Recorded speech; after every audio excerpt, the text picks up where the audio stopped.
আপনারা অবগত আছেন, গত পরশুদিন আমাদের অন্তর্বর্তী সরকারের প্রধান ডক্টর ইউনূস সাহেব উনি সময় উপযোগী ভাষণ দিয়েছেন এবং দেশকে একটি ক্রান্তিলগ্ন থেকে উনি উদ্ধার করেছেন।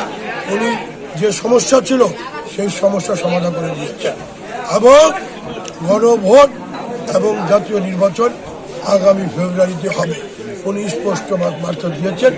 আমরা ওনাকে এই সভা থেকে, আজকের এই সমাবেশ থেকে আমরা ওনাকে অভিনন্দন ও শুভেচ্ছা জানাই।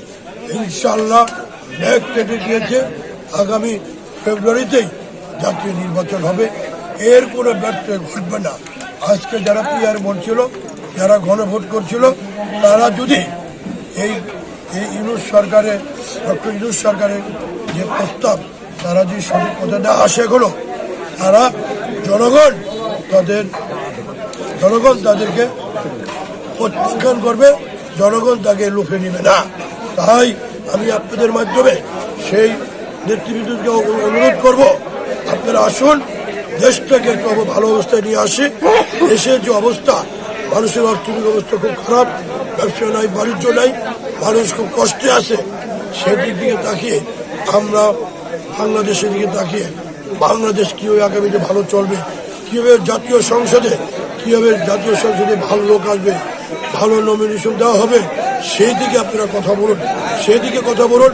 কীভাবে এলাকার উন্নয়ন হবে, কীভাবে দুর্নীতিবাজরা যাতে না আসে, যাতে টাকাওয়ালা যাতে না আসে, অরিজিনাল রাজনীতিবিদ তারা যাতে এলাকার কাজে আসে, উন্নয়নের কাজ করতে পারবে, সেই দিকে আপনারা কথা বলুন।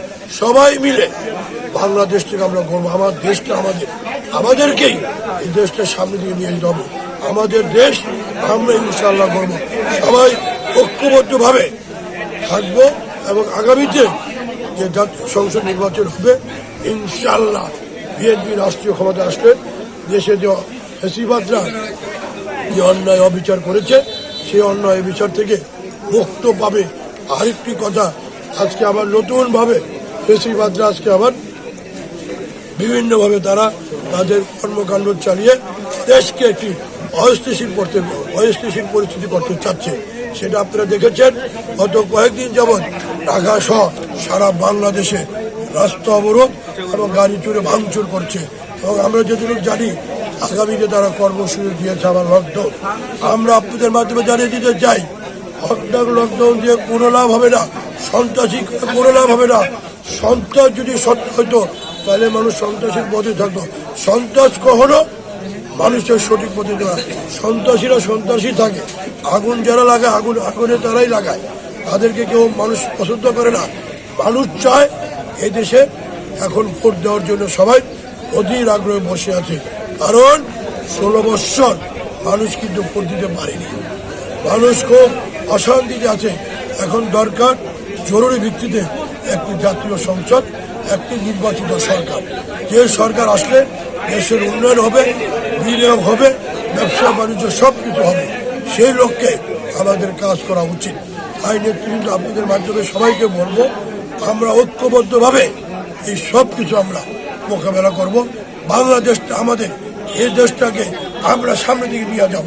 যেটা আমাদের নেতা শহীদ রাষ্ট্রপতি জিয়া রহমান সবাইকে ঐক্যবদ্ধ করে বাংলাদেশকে পৃথিবীর মানচিত্রে একটু অবস্থান করে দিয়েছিলেন। আমরা ইনশাআল্লাহ আগামীতে আমাদের ভারপ্রাপ্ত চেয়ারম্যান জনাব তারেক রহমানের নেতৃত্বে আমরা বাংলাদেশকে ঐক্যবদ্ধভাবে সামনের দিকে নিয়ে যাব। এটাই হোক আজকে আমাদের অঙ্গীকার। খালেদা জিন্দাবাদ, তারেক রহমান জিন্দাবাদ, জিন্দাবাদ, জিন্দাবাদ।